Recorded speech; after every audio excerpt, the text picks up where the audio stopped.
पिछले क्लास में हमने चाल, वेग और त्वरण के बारे में अध्ययन किया था। आज हम उन्हीं का ग्राफीय निरूपण पढ़ेंगे। तो हमें मालूम है चाल का फॉर्मूला होता था तय की गई कुल दूरी बटा में लिया गया कुल समय। इसकी परिभाषा होती थी इकाई समय में तय की गई कुल दूरी को ही चाल कहते हैं। और चाल का मात्रक होता है मीटर पर सेकेंड या किलोमीटर प्रति घंटा भी होता है।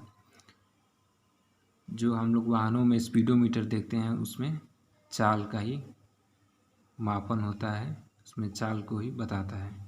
तो सबसे पहला ग्राफ है दूरी समय ग्राफ। हमें चाल ज्ञात करने के लिए एक दूरी की ज़रूरत पड़ती थी और समय की।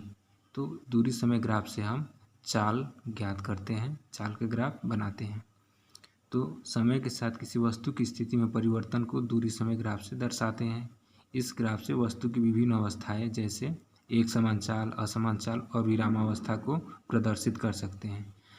आपको मालूम होगा एक समान चाल कब कहते हैं? जब वस्तु समान समय अंतराल में समान दूरी तय करती थी, तब हम उस वस्तु को एक समान चाल से गतिशील कहते थे।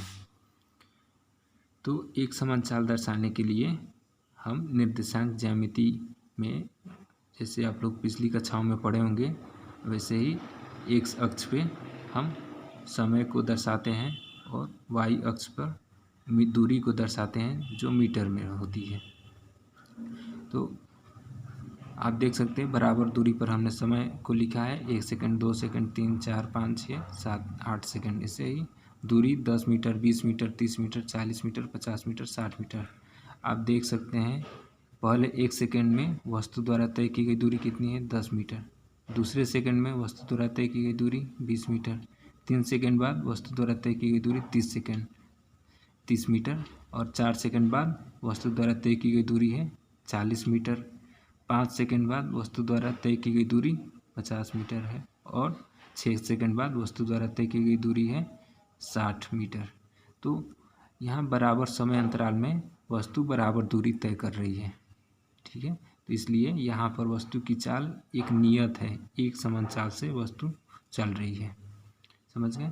इसी को एक समान चाल का ग्राफ कहते हैं। और इस स्थिति में एक समान चाल का ग्राफ हमेशा एक सीधी रेखा होती है। याद रखिए, एक समान चाल का ग्राफ एक सीधी रेखा होती है।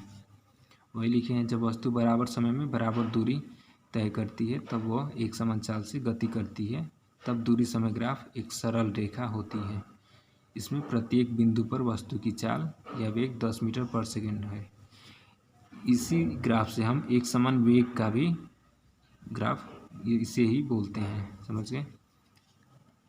तो एक समान वेग या एक समान चाल दोनों का ग्राफ यही होता है, क्योंकि आपको मालूम है वेग के लिए भी हमें दूरी और समय की ज़रूरत पड़ती थी। वेग का परिभाषा होता था किसी निश्चित दिशा में इकाई समय में तय की गई दूरी को वेग कहते हैं। तो दूरी और समय की ज़रूरत पड़ती थी, तो ये दिशा में ही तय कर रही है। तो वेग समय ग्राफ भी यही होता है और एक समान चाल भी ग्राफ यही होता है। दूसरी स्थिति देखते हैं, असमान चाल। इसे इंग्लिश में नॉन यूनिफॉर्म स्पीड कहेंगे। तो असमान चाल क्या होती है? जब वस्तु समान समय अंतराल में असमान दूरी तय करे।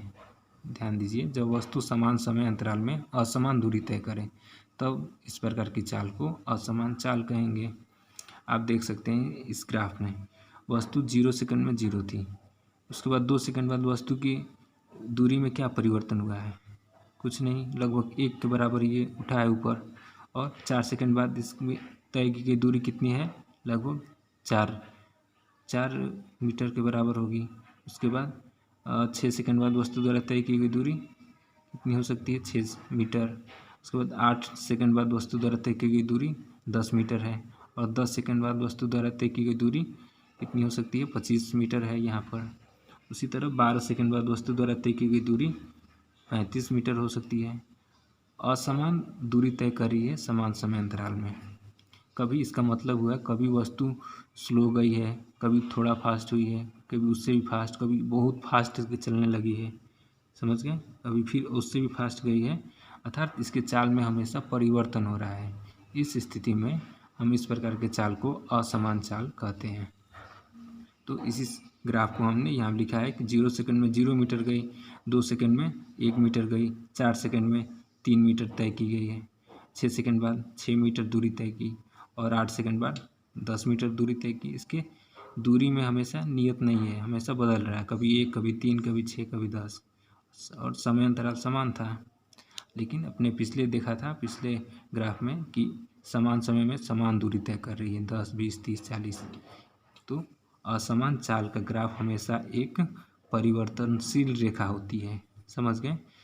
असमान चाल का ग्राफ कभी एक सीधी रेखा नहीं होती है, याद रखिए।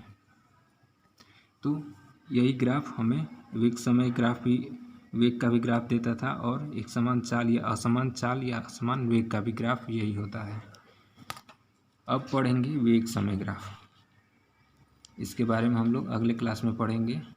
आज के लिए इतना ही।